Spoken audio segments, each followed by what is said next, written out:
તો મિત્રો ભાથીજી મહારાજના અમે દર્શન કરી દીધા અત્યારે. તો મિત્રો હવે અમારે જવાનું હોય ખાખરે આવવા મિત્રો. તો ચલો મિત્રો, બીજા મિત્રો મારા પાછળ આવો. તો મિત્રો આપણે બાઇક લઈને હવે જઈએ ખાખરે આવવાનું મિત્રો. તો બ્લોગમાં બનાવ્યા છો, બહુ મજા આવશે જોવાની. તો આ છે આપણી BMT. ચલો મિત્રો જઈએ ખાખરિયા વન, મળીએ આગળ. તો મિત્રો અત્યારે આપણે ખાખરિયા વન જવાનું છે. તો મિત્રો જે મંદિરનો મેન રસ્તો છે, આપણે જે હાઈવે પરથી આવ્યા મિત્રો, એ જ રસ્તો, એક જ રસ્તો સીધો ખાખરિયા વન જવાય મિત્રો. અને રોડ પર જ છે મિત્રો ખાખરિયા વન. તો મિત્રો આવો તો મૂંઝાતા નહીં, એક જ રસ્તો સીધો.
તો મિત્રો ખાખરિયા વન આપણે આવી ગયા. તો 100 મીટર દૂર છે ખાખરિયા વન. તો આપણે આવી ગયા મિત્રો. તો આ એ જગ્યા છે મિત્રો જેવા લગ્નના ફેરા ચોરીમાં ફરતા હતા, અને મિત્રો ગાયોની વારે એમને આવવું પડ્યું હતું. તો જોઈ લો, આ એમની અમરભૂમિ વાળી જગ્યા છે. આ મિત્રો આ અહીંયા એમનું યુદ્ધ થયું હતું કાસમ પઠાણ જોડે, અને મિત્રો એવા અમર થયા હતા અહીંયા. તો આ છે ખાખરિયા વન મિત્રો. તો મિત્રો ફાઈબર આવો એટલે જરૂર અહીંયા મિત્રો આપણે દર્શન કરવા આવજો, કારણ કે આ અમરભૂમિ વાળી જગ્યા છે મિત્રો આ. તો ચલો મિત્રો આપણે પણ દર્શન કરીએ.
જોઈ લો મિત્રો, આ છે એમનું ધડ.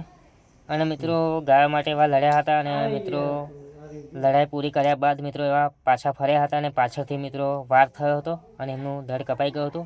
તો ધડ કપાઈ ગયા પછી પણ મિત્રો એવા લડ્યા હતા. આ છે એમની અમરભૂમિ જગ્યા. તો આ જો લો, આ છે એમની મૂર્તિઓ લગાવેલી કે આ રીતનું પહેલાં બધું બન્યું હતું.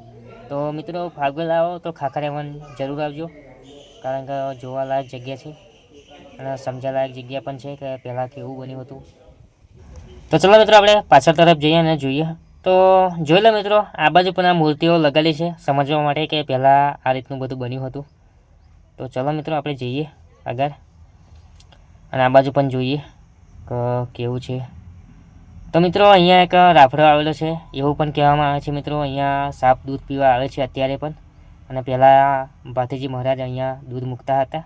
તો જોઈ લો મિત્રો, આ એ જ રાફડો છે અહીંયા. તો અહીંયા મિત્રો વાડકો મૂકેલો છે, તો જોઈ લો. એવું પણ કહેવામાં આવે છે કે જ્યારે નાગપાંચમ હોય ત્યારે સાપ દૂધ પીવા આવે છે મિત્રો અહીંયા. તો ચલો આ બાજુ જોઈએ. તો જોઈ લો, આ એ જ જગ્યા છે મિત્રો જે ભાથીજી મહારાજ સાપને દૂધ મૂકતા હતા. તો ચલો મિત્રો આપણે આગળ જઈને બીજું પણ તમને બતાવું. તો ચલો મિત્રો આપણે અત્યારે એક કૂવો જોવા જવાનું છે મિત્રો, જે આ બાજુ ખાખરિયા વનમાં જ આવેલો છે, અહીંયા જ નજીક જ છે.